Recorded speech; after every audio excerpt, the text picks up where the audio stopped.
एक आई, ती लहान बाळाची असो की मोठ्या मुलांची, तेच मला रिलेट करू शकेल. मला तर दोन दोन आहे. खूप दिवस झाले माझे ब्लॉग येत नाही. त्यामागं एक कारण आहे. नमस्कार, मी योगिनी. आधी माझं रुटीन शेअर करते. या शाळेवाल्यांनी पण मेनू कार्ड बनवून आईची परीक्षाच वाढवली. आज शिवबाच्या स्कूलमध्ये इडली द्यायची होती. मात्र माझ्या सगळ्यात मोठ्या बाळाला इडली, डोसा, अप्पे असं काहीच आवडत नाही. मग त्यांच्या ऑफिसच्या डब्यासाठी मशरूमची भाजी बनवली. सकाळी गॅस, भांडे यांच्यासोबत युद्धच चालू होतं. तर झालं असं, माझी मॅटर्निटी लिव्ह संपली. Work from home but office सुरू झालं. सुरुवातीला मला वाटलं, काय मोठं आहे, घरूनच तर आहे, मी सगळं मॅनेज करेन. पण नंतर मला कळायला लागलं, आई पण सोपं नाही, खरंच सोपं नाही.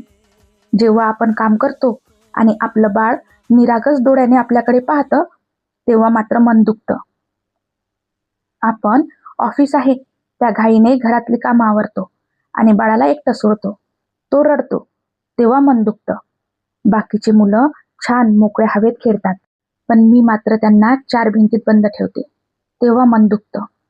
ट्युशनला एकटा जातो आणि आता ज्या घटना ऐकायला येत आहेत, माणसातलेच जानवर बाहेर निघाले आहेत आणि त्या विचित्र भीतीने मनाला खूप त्रास होतो.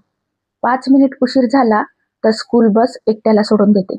तेव्हा वाटतं आपण कुठेतरी चुकतो आहे आणि ती घुसमट आतल्या आत श्वास घेणं पण कठीण करतं. काही झालं तर त्याला जबाबदार मीच असं रोज मनात बोलते. तीच भीती आता चेहऱ्यावर पण दिसून येत आहे. 2012-13 पासून घराबाहेर निघून पैसे कमवायला लागले. 2019 पासून कंपनी जॉईन केली. सोडायची इच्छा होत नव्हती आणि अजून पण होत नाहीये. पण असं वाटतं, होईल सगळं मॅनेज, मी करू शकते, मी करेल. पण माझं गिल्ट मला मागे ओढतंय.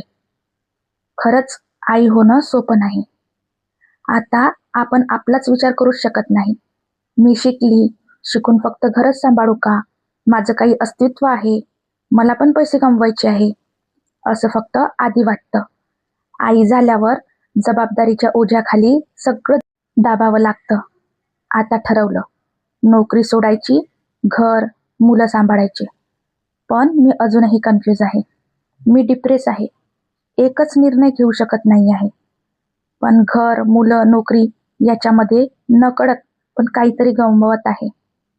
तुम्ही कोणी हे अनुभवलं का? मला कमेंट करून नक्कीच सांगा. आणि जे अनुभवतंय त्याला शेअर करा. भेटू नेक्स्ट ब्लॉगमध्ये. तोपर्यंत बाय बाय.